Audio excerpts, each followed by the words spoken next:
All right, today we're going to crack open a truly incredible story of evolution. And you know what? It all starts inside a simple chicken egg. So, let me ask you this. What on earth does the protein in an egg white have to do with your immune system? I know, it sounds kind of random, right? But the answer reveals this amazing evolutionary tale that connects us all the way back to our distant winged relatives. To figure this all out, we've got to start with the secret protein hiding inside the egg. Okay, so the main protein in egg white, it's called ovalbumin. And for ages, scientists just thought, hey, it's food for the baby chick. Just a simple storage protein. But it turns out it's part of this massive, super important family of proteins that are absolutely vital for us. So the first big clue dropped back in 1980 in this really landmark study. They were using some of the earliest gene sequencing tools and found what they called a surprising phylogenetic relationship, which is just a fancy way of saying a shared evolutionary history between this egg protein and proteins in our own bodies. Proteins that act like little bodyguards, stopping dangerous enzymes.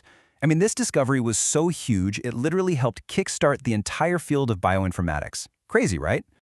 Okay, so what is this family of proteins? What's their deal? Well, get this. They work like a tiny, perfectly engineered mousetrap at the molecular level. They're called serpins, and you can pretty much think of them as the bouncers for our cells.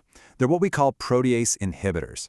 Their whole job is to hunt down these specific enzymes, proteases, and just shut them down. And this isn't some minor task. It's absolutely critical for controlling huge processes like inflammation, blood clotting, even programmed cell death. And here's the magic. On the left, you're looking at the serpin in its stressed state. See that little loop sticking out? That's the bait. It's just waiting. Now look to the right. That's what happens after the trap is sprung. The whole protein just snaps into this relaxed shape, and in the process, it's completely trapped that pesky enzyme, the little blue guy there. It's so clever. Let's walk through it. Step 1, bait. That loop is designed to attract one specific kind of protease. Step 2, bind. The protease can't resist. It latches on and cuts the loop. But that cut, that's the trigger, which brings us to step 3, trap. The cut causes the serpin to violently snap shut, dragging the protease along with it, crushing and distorting it until it's completely useless. It is a one-and-done, irreversible trap. So cool. Okay, serpins are amazing, right? These tiny biological machines are just incredible. But believe it or not, the story gets even wilder when we look at the actual genes that build them. And that brings us to a tale of two genomes, the chicken's and ours. So check this out. On the left, you've got the chicken genome. Look how neat and tidy that is. All 10 of its important serpin genes are just sitting there, right next to each other in a perfect little row on one chromosome. Now, look at us on the right, the human genome. It's a total mess by comparison. Our genes are scattered across 2 completely different chromosomes. What's up with that? And that is a fantastic evolutionary puzzle. We share a common ancestor with birds, right? So you'd think our genetic blueprints would look kind of similar, at least in this area. So what happened? How did they end up so different? Well, this is where the chicken's genome becomes our Rosetta Stone. The scientists on this paper basically used that neat, tidy chicken DNA to decode what happened in our own messy history. It gave them all the clues they needed. And here it is, the big reveal. The answer wasn't that our genes just duplicated or something simple like that. No, the evidence points to something way more dramatic. That original, neat cluster, which probably looked a whole lot like the chickens, it didn't just copy itself. It was literally ripped in two, sometime way back in our early mammalian evolution. This timeline really helps us see the whole story unfold. So way back, like 450 million years ago, our common ancestor had maybe just 2 of these genes. Then, through duplication, more genes were created. By about 310 million years ago, the common ancestor of birds and mammals had this nice little cluster of 6 genes. But then, and this is the key moment, after birds and mammals went their separate ways, this massive event happened in the mammal lineage that just split the whole thing apart. The birds, they just kept the original layout. We got the broken version. So, what were the consequences of that split?